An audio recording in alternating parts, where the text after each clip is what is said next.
Hello dear friend, इस video में हम क्वेश्चन डिस्कस करेंगे DSSB टीजीटी नेचुरल साइंस के सॉल्यूशन, जो कि शायद 27 सितंबर 2021 को हुआ था। और ये शिफ्ट 1 का क्वेश्चन पेपर है फीमेल कैंडिडेट्स के लिए।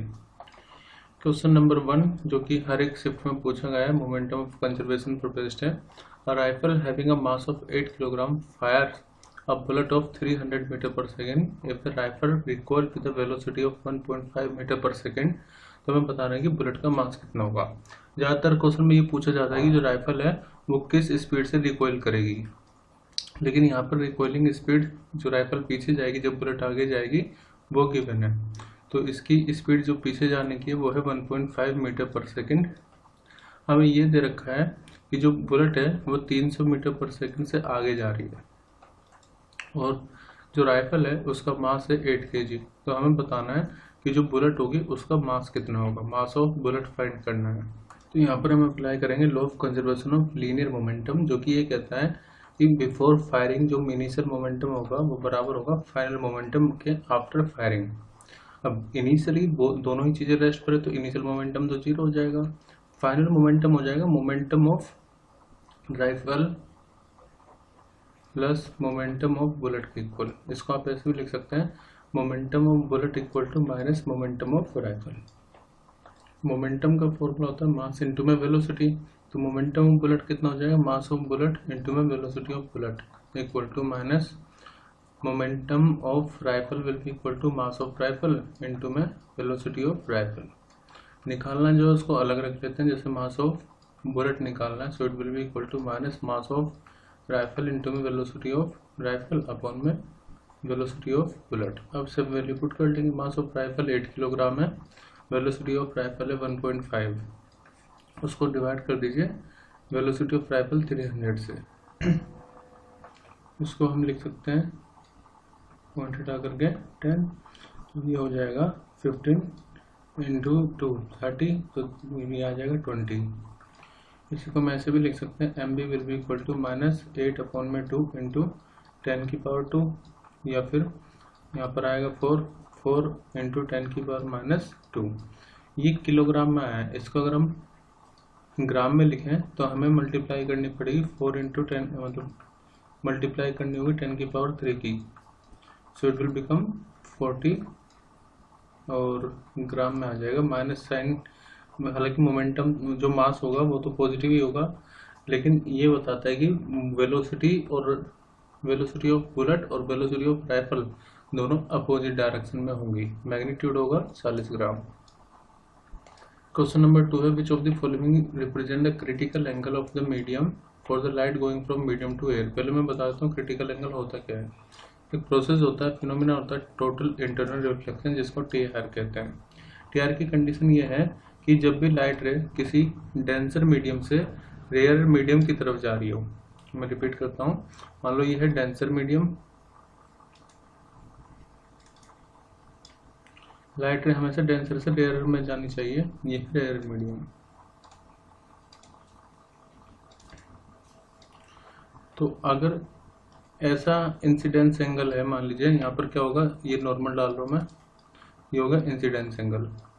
तो वो इंसिडेंस एंगल जिस पर एंगल ऑफ रिफ्रैक्शन जो है ये 90 डिग्री हो जाए, उस एंगल ऑफ इंसिडेंस को हम बोलते हैं क्रिटिकल एंगल।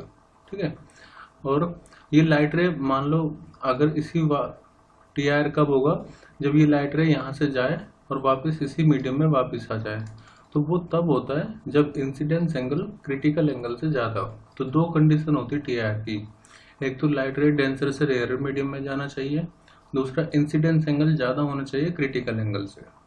फिलहाल हमसे ये पूछा है कि क्रिटिकल एंगल कितना होगा। तो देखो एक फॉर्मूला भी मैं आपको डायरेक्टली बता देता हूँ। जो म्यू होगा, म्यू ऑफ द मीडियम, वो बराबर होता है 1/sin IC के। IC मतलब क्रिटिकल एंगल हो गया, तो sin IC इक्वल टू कितना हो जाएगा, 1/ रिफ्रैक्टिव इंडेक्स से मीडियम का है। ठीक है, और IC को आप ऐसे भी लिख सकते हैं, साइन इनवर्स 1/ में म्यू। IC क्या है, क्रिटिकल एंगल।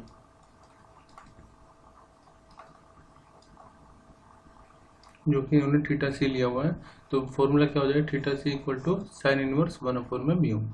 एक और चीज, जो ऑप्टिकल फाइबर होते हैं ऑप्टिकल फाइबर का जो बेसिक प्रिंसिपल होता है वो TIR ही होता है। ये भी एग्जाम में काफ़ी बार पूछा है DSSB में। क्वेश्चन नंबर 3, देखो ये भी ऑप्टिकल फाइबर पे क्वेश्चन बेस्ड है। An optical fibre is very thin fibre made of. तो ऑप्टिकल फाइबर ग्लास का भी बन सकता है और प्लास्टिक का भी बन सकता है, लेकिन मेटल का नहीं बनेगा। विच of the following device barometer, मतलब इनमें से कौन सी ऐसी डिवाइस है जिस पर बैरोमीटर काम करता है, तो वो है Torricelli. Which of the following law principle have been applied to form a principle of hydraulic lift. देखो हाइड्रोलिक लिफ्ट समझा देता हूँ क्या होता है। आपने देखा होगा जहाँ पर कार को सर्विस किया जाता है, कार की सर्विस की जाती है, तो वहाँ पर लिफ्ट का इस्तेमाल किया जाता है। कैसे लिफ्ट का? कार को किसी इस तरह की हाइड्रोलिक लिफ्ट पर रख देंगे और फिर उसको ऊपर आसानी से उठा पाएंगे। इंसान अगर कोशिश करे तो बहुत सारे लोगों की आवश्यकता होगी, लेकिन यहाँ पर बस मशीन से ही इस कार को ऊपर उठा दिया जाता है। तो इसी को हम बोलते हैं हाइड्रोलिक लिफ्ट। अब हाइड्रोलिक लिफ्ट का बेसिक प्रिंसिपल क्या होता है? वो होता है पास कर लो। और पास कर लो क्या कहता है कि अगर मान लीजिए आप यहाँ पर प्रेशर में चेंज कर रहे हैं, तो जितना प्रेशर आप यहाँ पर अप्लाई कर रहे हैं उतना ही प्रेशर यहाँ पर भी हो जाएगा। तो अगर यहाँ पर हम प्रेशर चेंज करें तो यहाँ पर प्रेशर चेंज होने की वजह से ये जो कॉलम है ये ऊपर की तरफ उठ जाएगा। तो ये पास्कल लॉ पर डिपेंड होता है, क्लास 11 में पढ़ाया जाता है Pascal law. Question number 6, the curvature of the lens of an eye is altered by. आपने देखा होगा हमारी आंखें पास का भी आसानी से देख लेती है और दूर का भी, तो उसके लिए वो हमारे लेंस को पतला और मोटा कर देती है, और उस लेंस की जो मोटाई और पतला करने का जो काम है वो करता है सिलियरी मसल्स। तो यहाँ पर करेक्ट आंसर होगा सिलियरी मसल्स। लेंस होगा कॉन्वेक्स लेंस आंखों में, और ये कॉन्वेक्स लेंस अटैच होगा सिलियरी मसल से। तो इस मसल्स के हेल्प से ही लेंस मोटा या पतला होता है। और इस एबिलिटी को हम कहते हैं पावर ऑफ एकोमोडेशन, मतलब हम पास की चीज़ें भी देख लें, दूर की भी चीज़ें देख लें आंखों से, उसको बोलते हैं पावर ऑफ एकोमोडेशन। तो वो लेंस के पतले और मोटे होने की कारण से होता है। क्वेश्चन नंबर 7 टोटली डिपेंड है लॉ ऑफ रिफ्लेक्शन पर। मतलब लॉ ऑफ रिफ्लेक्शन क्या होता है? मान लीजिए आपके पास कोई भी प्लेन मिरर है, कर्व सरफेस है, हमेशा एप्लीकेबल होता है। अगर इंसिडेंस रे आई, मान लीजिए यहाँ पर इंसिडेंस रे आ रही है और ये है नॉर्मल, तो अगर इंसिडेंस एंगल आई है तो जो रिफ्लेक्शन एंगल है वो हमेशा आर के इक्वल होगा। एक तो ये लॉ है पहला। दूसरा ये कहता है कि इंसिडेंस जो रे होगी, रिफ्लेक्टेड रे और नॉर्मल सभी एक ही प्लेन में लाई करेंगे। तो फर्स्ट स्टेटमेंट है the angle of incidence is equal to angle of reflection, ये तो करेक्ट है।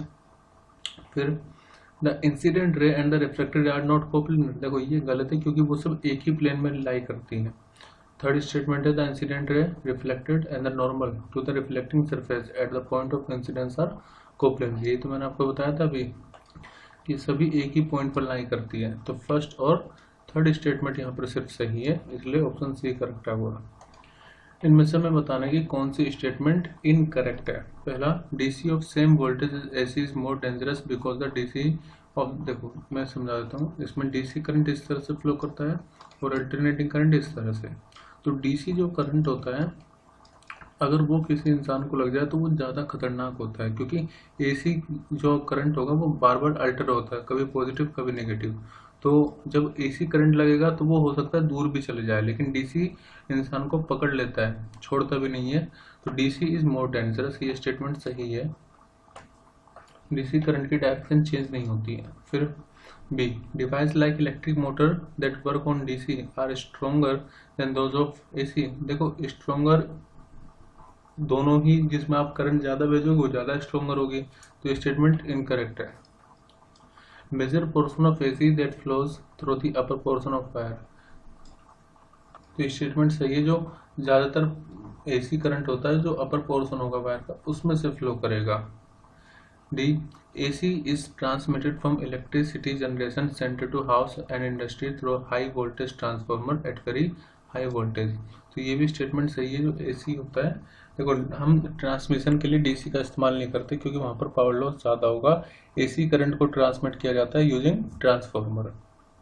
तो क्वेश्चन नंबर 9 में हमें ये बताना है कि इलेक्ट्रिक मोटर में डायरेक्शन ऑफ फोर्स हम किस तरह से फाइंड कर सकते हैं, वो रूल्स हमें बताना है। देखो इसमें हम इस्तेमाल करते हैं फ्लेमिंग का left hand rule. According to Fleming left hand rule, अगर मान लीजिए आपका लेफ्ट हैंड का जो फर्स्ट फिंगर है ये मैग्नेटिक फील्ड को रिप्रेजेंट कर रहा है, और जो मिडिल फिंगर है वो अगर करंट को रिप्रेजेंट कर रही है, तो जिस डायरेक्शन में आपका थंब आएगा ये म्यूचुअली परपेंडिकुलर होने चाहिए तीनों एक दूसरे के, तो थंब जो होगा वो डायरेक्शन ऑफ फोर्स को रिप्रेजेंट करेगा। तो डायरेक्शन ऑफ फोर्स अगर हमें निकालने तो हम फ्लेमिंग का लेफ्ट हैंड रूल इस्तेमाल करते हैं, जबकि जो फ्लेमिंग का राइट हैंड रूल है वो इंड्यूस करंट की डायरेक्शन को फाइंड करने में इस्तेमाल किया जाता है। Question number 10, if we hang a bar magnet with a string, तो वो किस डायरेक्शन में आकर के रुकेगी। देखो जो बार मैग्नेट है उसमें दो पोल होंगे, नॉर्थ और साउथ पोल, तो अर्थ के पास भी अपने नॉर्थ और साउथ पोल है, तो वो हमेशा नॉर्थ और साउथ डायरेक्शन में आकर के ही रुकती है। सन कितनी एनर्जी पर सेकंड में रेडिएट करता है, तो इसको आपको डायरेक्टली डाटा याद रखना है, 3.9 to 10⁻26 joule of energy every second. Question number 12 motion पर बेस्ड है। फर्स्ट स्टेटमेंट है, if body does not change its position as time passes is it at rest. देखो मोशन को हम इसी तरह से डिफाइन करते हैं, मान लीजिए हमारा पॉइंट ऑफ रेफरेंस है, अगर इस ऑब्जेक्ट की पोजीशन इस पॉइंट ऑफ रेफरेंस के रेस्पेक्ट में चेंज हो जाती है तब तो ये मोशन में है, लेकिन टाइम पास हो रहा है लेकिन ऑब्जेक्ट की पोजीशन यहीं पर है, तो इसका मतलब वो रेस्ट में, तो स्टेटमेंट सही है। दूसरा, हम रेस्ट और मोशन तभी बता सकते हैं जब बीवर हो हमारे पास, मतलब देखने वाला है, पॉइंट ऑफ रेफरेंस हो, तो बिना पॉइंट ऑफ रेफरेंस के, बिना किसी बीवर के हम ये नहीं कह सकते कि मोशन है या रेस्ट है, तो ये स्टेटमेंट भी बिल्कुल सही है, इसलिए करेक्ट होगा बोथ 1 and 2। क्वेश्चन नंबर 13 है, वेव लेंथ गिवन है लैम्डा, इसको हम कहते हैं, और इसकी स्पीड हमें गिवन है 250, तो हमें बताना है फ्रीक्वेंसी कितनी हो जाएगी। तो फ्रीक्वेंसी इंटू वेव लेंथ होता है स्पीड के इक्वल, तो फ्रीक्वेंसी इक्वल टू हो जाएगा स्पीड अपॉन में वेव लेंथ। स्पीड है 250, वेव लेंथ हम ऐसा यूनिट में चेंज करेंगे, 0.50 को मल्टीप्लाई कर दीजिए 10⁻²से, तो ये आ जाएगी मीटर में, तो फ्रीक्वेंसी अब हर्ट्स में आएगी। इसको सोल्व करते हैं, इसको हम ऐसे लिख सकते हैं 100, फिर 20 से 20 कैंसिल, ये हो गया 5, तो 5 इंटू 10⁻²।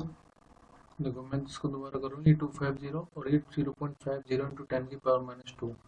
अब 0 से 0 कैंसिल कर देते हैं, 10⁻² यहाँ पर है, ये ऊपर जाएगी तो पॉजिटिव हो जाएगी, ये हो गया 5 इंटू 10⁻² ये है, और 10⁻² ऊपर जाएगी तो पॉजिटिव हो जाएगी, तो ये आ गया 5 इंटू 10⁻4 हर्ट्ज। इसी को आप लिख सकते हैं 50,123 यानी कि 50,000 हर्ट्ज की फ्रीक्वेंसी आएगी। Option B will be right answer. Question number 14 है, स्पीड का डायमेंशन क्या होता है, तो स्पीड का फॉर्मूला होता है डिस्टेंस अपॉन में टाइम, डिस्टेंस का डायमेंशन l और टाइम का डायमेंशन t, तो हो जाएगा LT-1, तो correct answer is option B. The wave with the frequency below the audible range, ये हर एक एग्जाम में पूछा गया है, मोस्टली आप देखेंगे। देखो जो फ्रीक्वेंसी अगर मान लीजिए 20 हर्ट्ज से कम है तो उसको हम बोलते हैं इंफ्रासोनिक, और अगर फ्रीक्वेंसी 20 किलो हर्ट्ज से ज़्यादा है तो उसको हम बोलते हैं अल्ट्रासोनिक, और अगर फ्रीक्वेंसी 20 हर्ट्ज से 20 किलो हर्ट्ज है तो ये होती है ऑडिबल रेंज।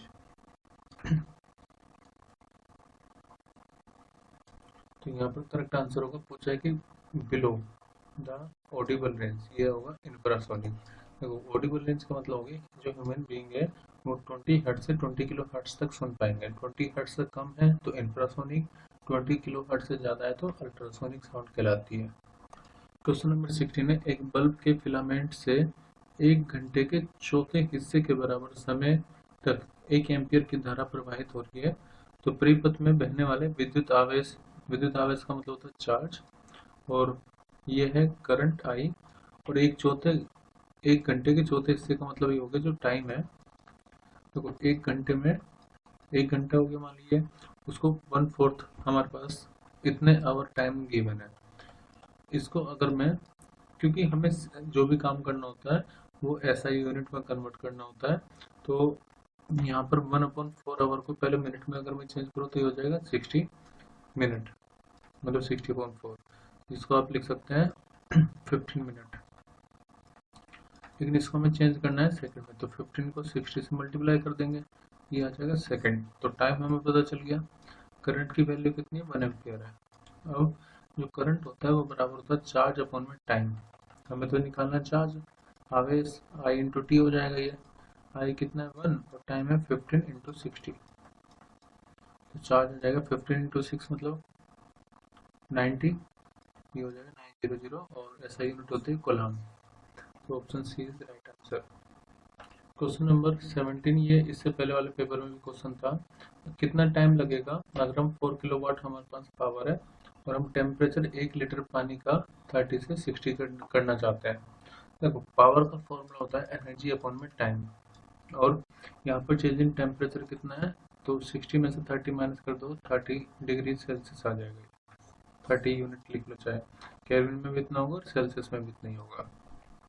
अब वॉल्यूम ऑफ वाटर कितना है, वो है 1 लीटर। तो मैं इसको ऐसा ही यूनिट में अगर कन्वर्ट करूँ तो 1 लीटर में होता है 10 की पावर -3 मीटर क्यूब। तो इसको हम 10 की पावर -3 मीटर क्यूब लिख लेंगे वॉल्यूम को। अब जब भी टेम्परेचर चेंज होता है तो हमें जो अमाउंट ऑफ हीट देनी पड़ती है वो होती है mc डेल्टा टी के इक्वल। m मतलब मास, c स्पेसिफिक हीट जो हमें गिवन भी है वाटर की, और चेंज इन टेम्परेचर है डेल्टा टी। लेकिन मास गिवन नहीं है, तो देखो आपको एक फॉर्मूला पता होगा, डेंसिटी इक्वल टू होता है मास अपॉन में वॉल्यूम। तो मास इक्वल टू कितना हो जाए, density into volume. Density of water जो होती है वो होती है 1000 किलोग्राम पर मीटर क्यूब। तो क्यूब को यानी कि जो अमाउंट ऑफ हीट है यही एनर्जी के भी इक्वल होगा। तो मास की जगह पर लिख लेंगे rho into volume C delta T. ध्यान रखना स्मॉल टी है टाइम, और यहाँ पर एक कैपिटल टी लिखना चाहिए, यह है टेम्परेचर। तो टाइम निकालने के लिए हम इसको ऐसे लिख सकते हैं एनर्जी अपॉन में पावर। एनर्जी बराबर होगी Q यानी कि rho into volume C delta T, और पावर तो हमें गिवन है। अब सब वैल्यू पुट कर लेते हैं। रो मतलब डेंसिटी जो कि 1000 होगी, फिर वॉल्यूम कितनी 10 की पावर -3 मीटर क्यूब, 1 लीटर है। सी की वैल्यू है 4.18 10 की पावर 3, और चेंज इन टेम्परेचर 30 अपॉन में पावर किलोवाट में, जिसको आप लिख सकते हैं 4 इंटू 10 की पावर 3। अब 10 की पावर 3 से -3 कैंसिल होगा, 3 से 10 की पावर 3 कैंसिल होगा, तो हमें मिलेगा 4.18 इंटू में 30 अपॉन में 4। इसको सोल्व करने पर हमें मिलेगा 31.35 सेकेंड। तो मेन है तरीका कि फॉर्मूला कैसे अप्लाई करें। काफ़ी सारी चीज़ें इस क्वेश्चन में हमने अप्लाई की है। नेक्स्ट क्वेश्चन है एसआई यूनिट पूछिए पावर की। पावर इक्वल टू होता है 1 फोकल लेंथ। फोकल लेंथ को मीटर में मेजर करते हैं, एसआई यूनिट मीटर होती है। तो जो डायमेंशन फॉर्मूला हो जाएगा, सॉरी एसआई यूनिट पूछिए तो वो हो जाएगी मीटर इनवर्स। इसका अलावा आप डायप्टर भी होता है, लेकिन डायप्टर ऑप्शन में नहीं है, तो यहाँ पर मीटर इनवर्स सही आंसर होगा।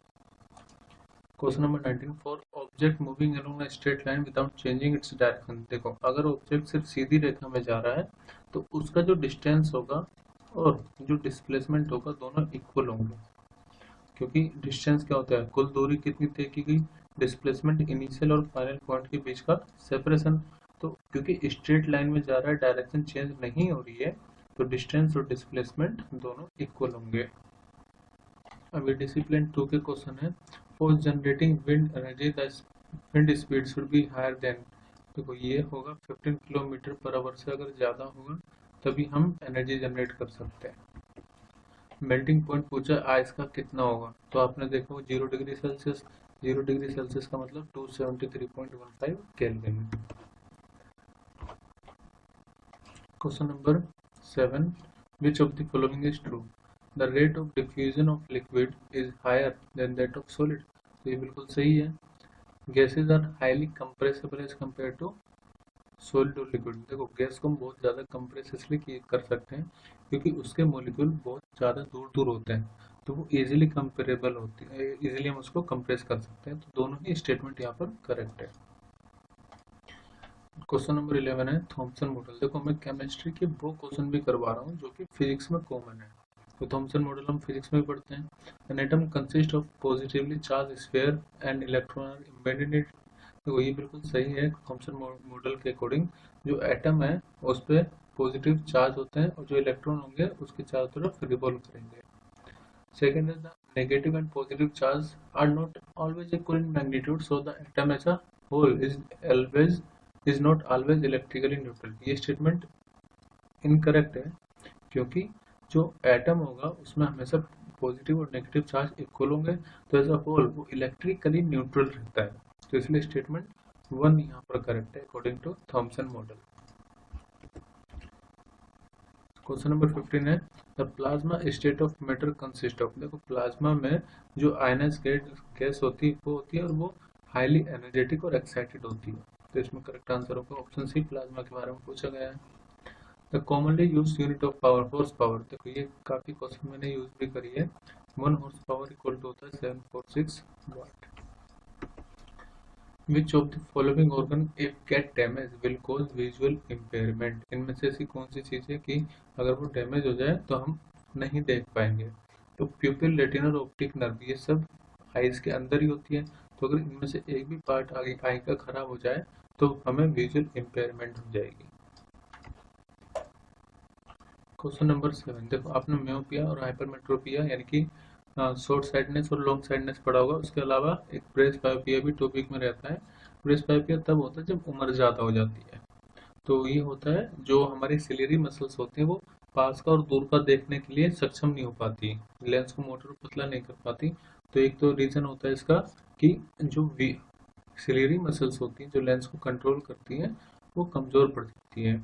दूसरा diminish flexibility of eye lens, तो ये वही मैं आपको बता रहा हूँ। तो दोनों ही रीजन सही है यहाँ पे। The ability of eye lens to adjust its focal length, मैंने आपको बताया जो हमारे लेंस होते हैं आंखों के अंदर कॉन्वेक्स लेंस होता है, मोटा पतला हो जाता है, उसके हिसाब से वो अपनी फोकल लेंथ चेंज कर लेता है। तो इस एबिलिटी को कहते हैं पावर ऑफ एकोमोडेशन। तो करेक्ट आंसर होगा एकोमोडेशन।